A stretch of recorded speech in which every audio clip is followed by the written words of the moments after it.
అసలు ఏ ఎదవండి బాబు, పట్టాదారు పాస్ పుస్తకాల మీదన ప్రభుత్వపు లోగో ఉండాలి కానీ యెస్. అవును. ముఖ్యమంత్రులు లేకపోతే ప్రధానమంత్రులు ఇలా బొమ్మలు పెడతారా? హ్మ్. పైన కామన్ సెన్స్ ఉండాలి కదా ఇంతకుముందు కూడా పెట్టినోడికి. లోగోనే ఉండేది. అదే ఇంతకుముందు చంద్రబాబు పాస్ అయినా, పుస్తకాలు. అవును. జగన్మోహన్ రెడ్డి అయినా వాళ్ళందరూ ఇదేలా సరే, రాజశేఖర్ రెడ్డి అయినా, ఎన్టీఆర్ అయినా, రాజశేఖర రెడ్డి అయినా, ఎన్టీఆర్ అయినా. ఎవరైనా సరే అసలు అవును. అది ఆస్తి కదా. హ్మ్. నువ్వు అంతకైతే గనక పైన ఇచ్చే కవర్ ఏదైనా కవర్ లో పెట్టిస్తావు కదా. ఇప్పుడు డబ్బులు పెడుతున్నారు, హ్మ్.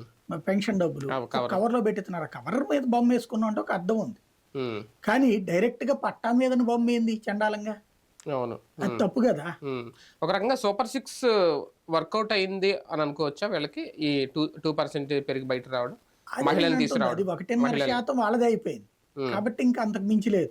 హ్మ్. అయితే మహిళలు ప్రతి చోట 5,000 ఓట్లు ఎక్స్ట్రా వచ్చినాయి ప్రతి నియోజకవర్గంలో, హ్మ్. హ్మ్. పురుషులతో కంపేర్ చేస్తే. హ్మ్.